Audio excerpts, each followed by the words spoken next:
Hello, this is Vulturefire, and today's video is talking about the new card balance in Aether Storm Part 2, which is, so basically nearly every card in the game changed, and I wanted to go through and talk about kind of what happened there. So, what happened there and why it happened. Before I get into details, I want to explain this video is not going to actually spend that much time talking about specific card changes. This is largely about big picture overview. I understand that some of you are probably waiting for me to put out videos about some of the new cards and whatever, and I do still plan to do those, but first I did want to get this out so that it will provide some behind the scenes look at how the designing of how the cards were rebalanced. So this video is kind of divided into two sections. The first section is going to be a short version that is just going to cover kind of the broad strokes of what the problem was with the old balance and why it happened and what the new balance does. And then I'm going to get into details of exactly how One Day costs cards, calculates what cards should cost, etc. So if you enjoyed that kind of look at details and precise numbers and whatever, then we'll get there. Fair warning, the second section does include math, but it is just basic addition, so it's not too bad. So, with that out of the way, let's get into the short version. So, the problem was that almost every deck that was successful in the last patch was running 5 or more mana cards in the starting list. And you were running a lot of mana cards in your card pool, and you generally wanted to be getting to very high mana counts all the time because cheap cards were mostly bad. If you look here, you can see some examples of what some of the cards looked like in the last patch. You had Arcane Bolt, which was 1 mana for apply 3 Arcane to any enemy and draw 1, which is nothing. That does nothing. The majority of the time, this is pay 1 mana to do nothing. You have Crossbow Strike, which is 1 mana, you deal 2 damage to any enemy, and you get vulnerable 2. That is vulnerable 2, which is nice, but 2 damage is nothing. You have Void Bolt, which is 1 mana, discard 1, if you do deal 8 damage to any enemy. And 8 damage is nothing.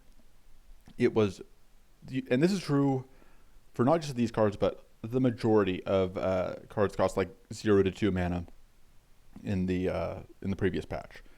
And so the reason why is because, and we'll get to why these old screenshots are here in a moment, the cards were balanced entirely around the amount of mana they cost. So if a card costs 2 mana, so there are some other modifiers that we'll get into in the details section, but basically you can look at these two cards here, and you like, we have Slash, which is 2 mana and deals 3x2 damage, and Triple Strike is 3 mana and deals 3x3 damage, which these seem on the surface to be exactly equally balanced. I mean, this one is 1 more mana and does, it does 3 instead of 2 and does 3 hits instead of 2, right? So that's fair, right? That's completely balanced. Except they also both cost a card to play because you only draw so many cards each turn. So if you are only going to draw one of these two, then as long as you have the mana to support it, and this is where we go back to all the decks running a lot of mana, you would rather have Triple Strike. Because if you play one Triple Strike, if you draw one card and you have 3 mana available to you, Triple Strike is going to do 9 damage and Slash is going to do 6 damage. And if you have 6 mana available to you and you draw 2 cards, you can play 2 Triple Strikes, but you can only play 2 Slashes. Because if you only draw 2 cards, you only have 2 cards to play. And that means that it doesn't matter if Slash is technically equally balanced to Triple Strike. There's just very few situations where Slash is better. Because if you just run a bit more mana, you can replace the Slashes. So let's say you move Slashes to Triple Strikes or similar, and now instead of running the Slashes, you can just slightly augment your mana base because you don't need as many additional mana cards as you did as you would remove to make up for it. It's just like not running cheap cards and running more expensive cards instead ended up working out very well. There are limits to that. Once you get up to like over 6 mana, you start hitting cards where it is still, you can't always get to that much, but when you're working at stuff that's like 3 to 4 mana, that's usually going to be better than anything that is 0 to 2 mana. So this also means that a 0 mana card, theoretically, to be balanced, would do nothing. Like actual nothing. Like under the old system, if a card did 3 damage for 0 mana and it did nothing else, that would not just be playable and balanced, that would be overpowered according to the rules of the balancing. Obviously, a 0-mana card that does 3 damage and nothing else is actually bad. That would be very bad. And so because we can see that, obviously the old balance system was broken and something needed to change. And the solution is pretty simple. Cards now get 2 mana of value free just for being a card. So this is old slash, and so this is a very old screenshot. In order to fix this specific issue, slash became triple strike became slash, and then like this just became a totally different card. So you can see here we now have slash, which is 3 mana for 3x3, which is what triple strike used to be, and then just slash took that spot. And then we get the new version where it is now 2 mana for 4x3 damage. So the same base rate is still the case, which is 1 mana equals 3 damage, but there's now an invisible extra 2 mana here to put this at a total cost of 4, because the card counts for just being a card is worth 2 mana. So that means that this is now able to do 12 damage for 2 mana instead of 9 damage for 3 mana, because it is worth technically 4. On top of that, a lot of effects had their base costs changed. Buffs like Mighty and Critical are now more expensive than they were, and drawing cards is now worth more mana. And it makes sense that drawing cost is worth more because cards are worth more on average. You know, if you were previously drawing slash, the old slash, and you were having to spend 34 for 3x3, obviously that is worth less than if you are able to draw into new slash, which is, you know, cheaper and does more damage. So that's a short overview. If you are just kind of trying to figure out how to look at the balancing, that's your explanation. The upshot of this is that cheaper cards are now generally more viable. Lower mana decks are now more viable. Expensive cards are still playable, but it is no longer as simple as go for big mana, play the expensive cards, and then that will be the best way to do things. You now have a lot of very aggressive decks that are lower to the ground and don't need to be high on mana in order to work. So, moving on from that, let's talk about some details. For this description, there are 2 numbers that I will be talking about. The first is cost value. These are terms that I'm kind of making up on the spot. One Day has been ambiguous in how he phrases things. But the important thing is we have kind of 2 numbers that we're trying to land. The first is the cost value, which is how much the card costs to play, which includes not just the mana cost, but also other modifiers. So a generic common with a mana cost of 2, like the slash we were talking about, has a cost value of 4. 2 of that's from the base mana cost, and then 2 of it is from just all cards get an extra +2. And then you have mana value, which is how much the card's effects are worth. For example, a generic common that deals 15 damage to any enemy has a mana value of 5. 1 mana for every 3 damage dealt. So those are the kind of the 2 terms. So let's get into a couple examples. Calculating cost value. 5 modifiers to figure out a card's cost value. To begin with, base value. That's just flat 2 every time. Second is mana cost. This is just 1 mana per mana the card costs. If the card costs 2 mana, then the mana cost value here is 2. Next, we have rarity. Silver cards have +1 to their cost value. Gold cards get +2 to their cost value.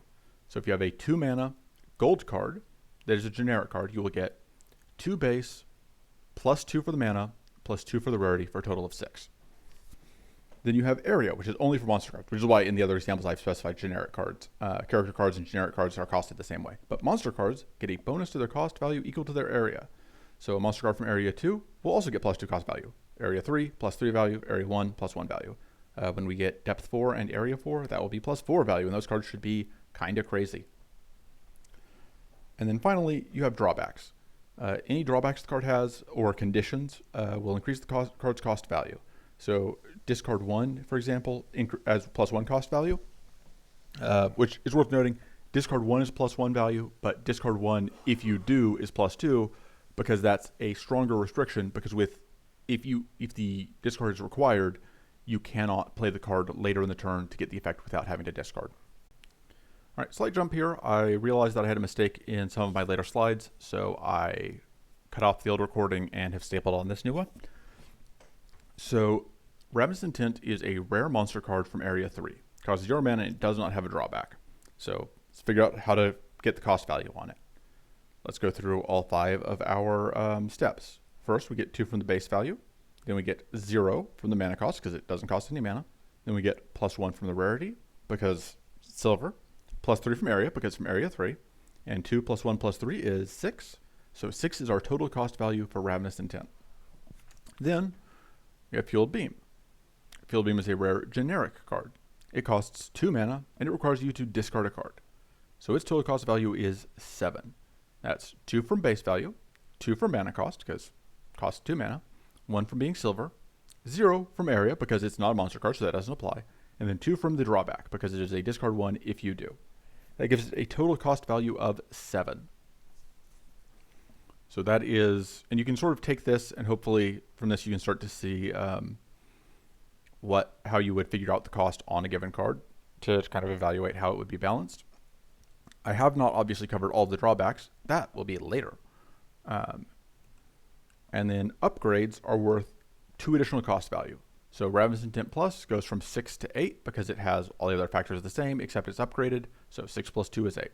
Fueled Beam Plus has a cost value of 11, even though the unupgraded one was 7, because it also has this second discard. And it's also a second conditional discard, so it's an extra +2. So that's 2 from drawbacks, 2 from an upgrade, so a total of 4 additional cost value to bring it from that 7 that Fueled Beam is up to 11. So now let's talk about calculating mana value, which is how much the cost of the effects is. So every effect has a cost associated with it. As previously mentioned, 3 damage is worth 1 mana. So to calculate the mana value of a card, we're just going to add together the cost of all of the effects on the card, and the card is balanced as long as the mana value is equal to or at least fairly close to the cost value. So this is pretty straightforward. Ravenous Intent, as we discussed, has a cost value of 6. It draws 1 card, gives Vengeance 5, and heals for 5. Drawing 1 card is worth 2 mana. Vengeance is worth 1 mana for every 3 ranks, so that is 5 times 1/3, so it's 1.6 or 1.67, I guess. Mana from the Vengeance, and then healing is worth 1 mana for every 3 health, so that is another 1.6 mana. So that's a total of 5.3 total mana value. Now, that does mean that it is technically understated based on the cost. Technically, it could go up to Vengeance 6, Heal 6. All of the cards were kind of... card balance is not done by machine. It is something that still requires human input. And so not only does that mean that sometimes you will get cards that are deliberately not quite what the numbers line up with because of just the balance the balance ends up working out such that it is still a good card even at not quite the quote-unquote fair rate. Other times, though, it is just a case of like one day didn't do the math properly. This card could probably be draw 1, Vengeance 6, Heal 6, which would put it at exactly 6, and it would be fine. But one day rebalanced all of the cards. You can't blame him for not quite getting the math right on any of them. Not quite getting the math right on all of them. Fueled Beam again, similar thing. We have a cost value of 7. So it deals 16 damage to the first 2 enemies. Damage is worth 1 mana for every 3 damage. Cleave effects, which is effects that hit the first 2 enemies, cost 25% more than effects that only hit 1 enemy. So our total is going to be the 16 damage times the 1/3 mana per damage times 1.25, because that's the 25% additional cost increase, which is going to give us a total of 6.67 mana value. This again is slightly lower than the 7, but this is within half a mana. And you can't cost things for like 1.5 mana or 1.67 mana, as the case may be. So that's another reason you'll end up with slight mismatches, is that sometimes you can't quite get there evenly as you would like to. But with those examples out of the way, so hopefully now you can kind of see how you would line up those two. So you get the cost, you figure out the effect, you can kind of tweak the numbers up and down until they line up. You know, you can say, well, okay, what if we go to 18 damage? What is the number on that? or you can reverse engineer it. You say, I want this card to be 4 mana. What's our cost value? Okay, now we know that our cost value is this. How much damage can we do? And then here is your reference for how much each effect costs. This information is all courtesy of One Day when we were talking through card rebalancing in the beta channels of the Discord. Frenzy, most expensive thing at 10 mana. Right now, there are only a couple ways to get Frenzy because it is a dangerous effect to let the players get repeatedly. And so all of the Frenzy cards right now are epic, and they all have pretty substantial drawbacks to help keep the to help enable them to cost a reasonable amount so that they would be playable. Empower is worth 6 mana, which is obviously pretty substantial. Again, Empower is fairly rare because it is another thing that tends to get pretty out of control. Powerful and Plated are 4 mana per rank. Creating a Treasure or Aftershock in hand is worth 4 mana. The reason for that is treasures are, we'll talk about on the next page what card draw is worth, but basically treasures are cost 1 mana to play, and they draw you an average of 2 cards. Drawing 2 cards is worth 5 mana, so creating a treasure is 4. Putting Aftershock in hand, that's a combination of the shock that you're getting and the card that you're drawing. So you're getting 2 mana worth of shock, and you are drawing a card which is worth 2 mana. Drawing 1 card is worth 2 mana, additional cards are worth more. Summoning an Angry Spirit, 4 mana. Upgrading a card, something that only Inna does right now, also 4 mana. Applying Arcane Weakness or getting non-temporary evasion, it's worth 3 mana. Creating Cannon Blast, also 3 mana. Card draw, it costs 2 mana for the first card drawn, 3 for each additional card. Reason for this is that going up on cards is substantially better than just replacing the card that you have drawn. Because if you're only drawing 1 card, then you can't get more options and you can't actually chain upwards to doing more things. You are just, if you have some cards that draw 1 but a lot of cards that don't, then draw 1 can only keep chaining until you draw even a single one of your cards that doesn't redraw. Whereas if you're drawing 2 or 3 cards with a card, it's a lot easier to chain those together. Drawing a card of a specific type is always 2 mana. So draw 1 strike is 2 mana, draw 2 strikes is 4 mana, whereas draw 2 is 5. And the reason for this is just because drawing specific types, although it can be powerful, tends to be harder to loop. So it's allowed to be cheaper. Cleansing, 2 mana per instance of Cleanse. You'll notice Cleanse is a lot cheaper than Empower. This is because, generally speaking, Empowering is a lot easier to break. Temporary Evasion, 2 mana. So you get a 1 mana saving if the evasion only lasts for 1 turn.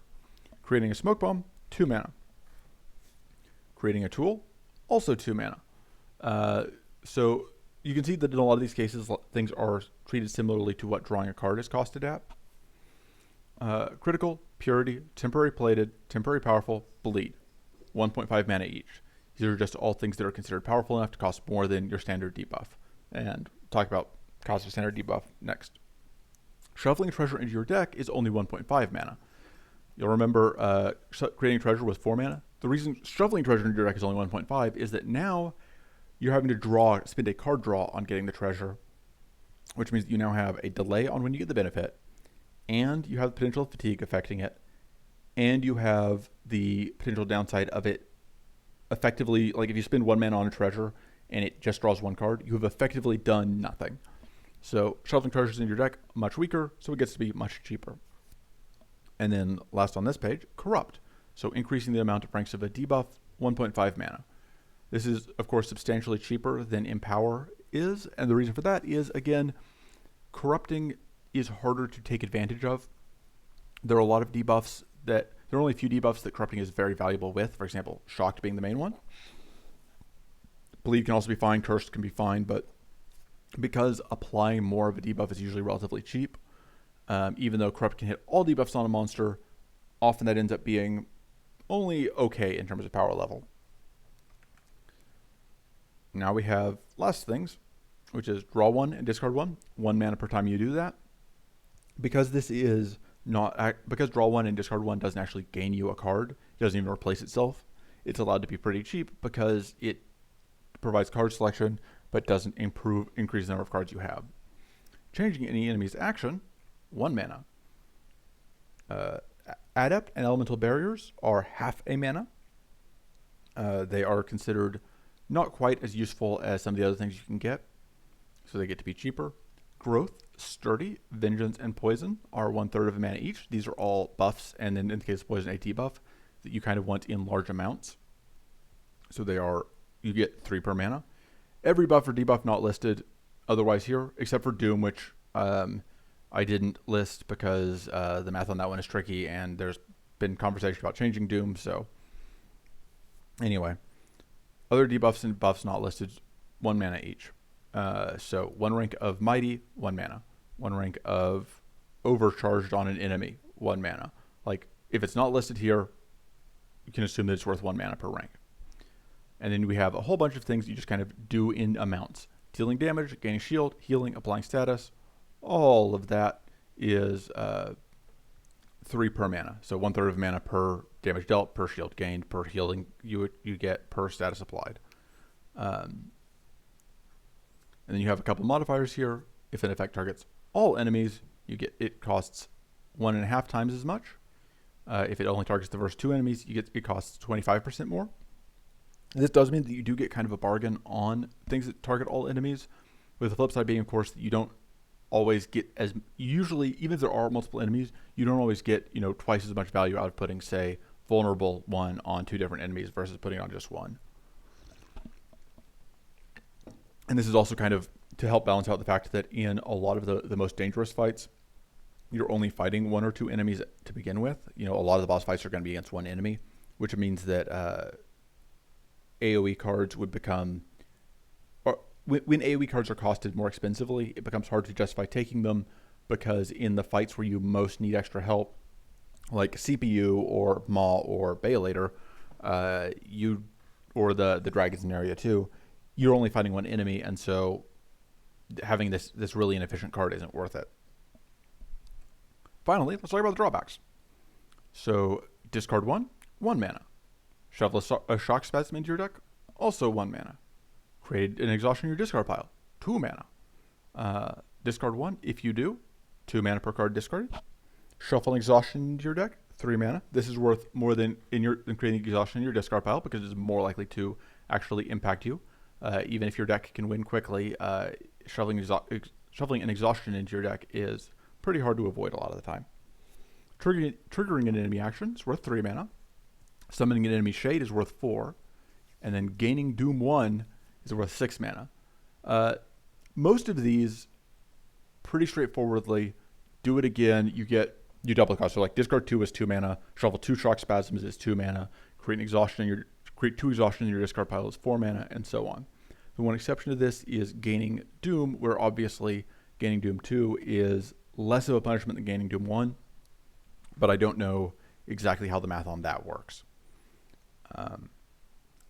So that is it for this ramble. It ended up being a little shorter than I kind of expected it might be, but hopefully you learned something. I will be happy to answer any questions you have as best I can. I also, there are things that you want me to talk about, aside, I am planning to still do a new cards video for the new set, or not new set, for the new stuff that came out. I am still planning to do a Battered Ramparts guide. Probably going to try and do one of those. My current kind of rough schedule is that I put together guides on the weekends, and then we will see if I can make time to do that again, or at least by the weekend, so like 1 a week. And so hopefully I can finish up those before we get the next beta going, and I start recording a bunch of videos for that. Anyway, that's it for now. I will see you next time. Toodles.